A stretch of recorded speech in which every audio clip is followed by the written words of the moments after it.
Hi, welcome to SBR Videos. I'm Peter Loshak. It's week 11 in the NFL. This is the Oddly Enough show that we do every week with Swingin Johnson. And of course, during the NFL season, we just get Swingin Johnson's top picks for the upcoming NFL card. Swingin Johnson, how you doing?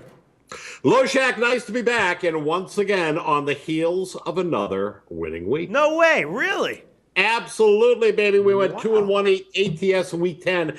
Our top selection, the Detroit Lions, also known as the Motor City Cats, for those who want to sound cool but instead sound incredibly douchey, sealed the deal with a 20-16 victory over the Dolphins. Good for 4 units. We also cashed easily with a rare total under 42 of the Chiefs-Bill game for 3 units, but we were looking for a sweep, baby. We had the St. Louis Rams +8, and it was looking like a lock until the fourth quarter when they unraveled. And so 2-1, we'll take it. All right, look at that. Swingin Johnson grinding it out, bouncing back. How many picks do you have for us this week? I've got 3 for you. All right, lay it on us. What's your first one, Swingin Johnson? All right, well, Loshak, first one is Falcons Panthers. You know, I said earlier that we clicked last week with one of those rare totals that I seldom take a position on, and suddenly I realized I am totally awesome when it comes to totals, man. I tell you. I guess you could call me a total savant, Loshak, which is, of course, preferable to what I'm normally referred to as, which is a total fucking idiot. You know, I don't know if you saw that game with the Panthers last Monday night, but, man, Newton, I mean, give me a freaking break. I remember at one point, it was 4th and 1. Instead of going for the run, the coach made a ballsy call and went for the pass. He had 2 open receivers in the slot, but locked on to hitting the home run long, and that was, of course, broken up, but he could have easily had a first down.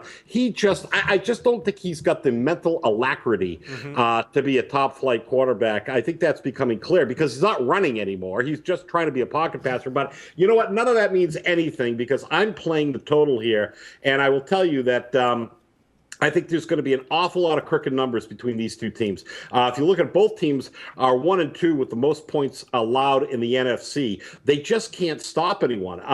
If you look at the Panthers, they've allowed 37 points per game in 4 of their last 5 contests, an average. The Atlanta last 5 games have gone under the posted total, but take a look at what they've allowed in those quote-unquote low-scoring affairs. They've allowed 30 points to the Giants, 27 to the Bears, 29 to the Ravens, 22 to the Lions, and 17 to the Bucs. But they're the freaking, Tampa Bay Bucs. I mean, if they can get 17, that's like someone scoring 40. So, even though those totals have gone under, I think that's kind of a misnomer to think that they're going low. This game is going to go high. We're going to go over 46. This is a max play, Loshak. For 5 units. All right, what's your second pick? Okay, next one, we're going to go to the Vikings and the Bears. And, it wasn't long ago when more than a few talking heads and NFL pundits were fashioning the Bears as the kind of slightly off-the-radar pick to make it to the Super Bowl or at least a deep run into the playoffs. And now, obviously, that looks laughable. But I'm going to tell you something, that the core of this team is not much different than the one that started the season. And let's face it, it's just too early for this team to pack it in.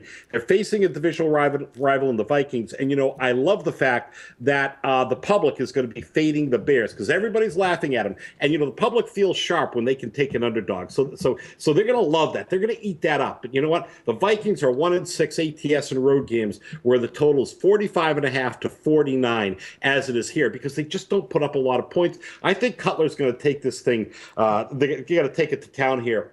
And it looks like Brandon Marshall's going to be suiting up after probably being the only lone bright spot in the 55-14 massacre last week at Green Bay. So I love the fact they're coming off a humiliating loss. I think the Bears are in a good spot. Play the Bears -3. I got them for 2 units. Wow. I previewed this game with Al McMorty, a guy who tends to be very, very sharp when it comes to NFL handicapping, and he gives his reasons. He has what he calls technical analysis. He said the same thing. He likes the Bears here -3. It surprised me a little bit, but after hearing his reasons, I was convinced maybe this is the sharp side. I can't believe that one of your picks is right in line with one of the sharper NFL guys that I do calls with. Swingin Johnson, I'm very, very impressed. What's your third pick this week? I'm impressed too. Yeah, you didn't even know you were that good in your fantasies. All right, what's your third pick for us? Okay.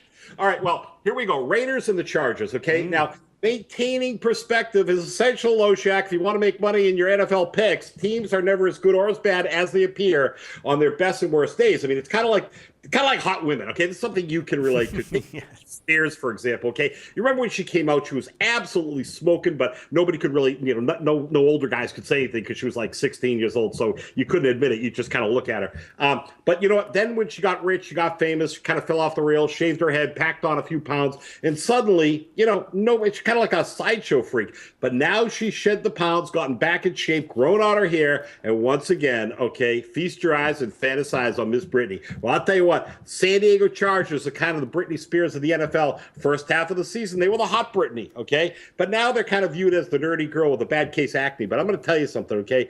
I know they look miserable when they got throttled by the Dolphins 37-0 in Miami. But that was right before their bye week. They've had 2 weeks off. And before that, they played Denver. They played Kansas City. No shame in losing there, okay? Now they've got the Raiders. And the truth be told, they should be 2 touchdown favorites here. But people are down on them, and they're overreacting, okay? There's definitely got to be an uptick here. Phillip Rivers is going to torch the Raiders. And you've got to understand that the Raiders are going to have to pass.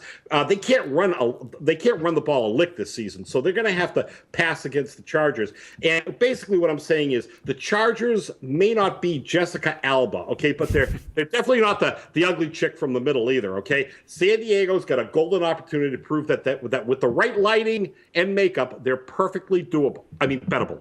Well, Swingin Johnson, you've just blown my mind. That was Al McMorty's other pick that I previewed with him this week, San Diego, Oakland. He also liked San Diego, gave the reasons. I told him this might be a public play. He said, I don't care who the public is on. This is a side I think has value. Al and I have been sleeping together. All right. Thanks so much, Swingin Johnson. Talk to you next week.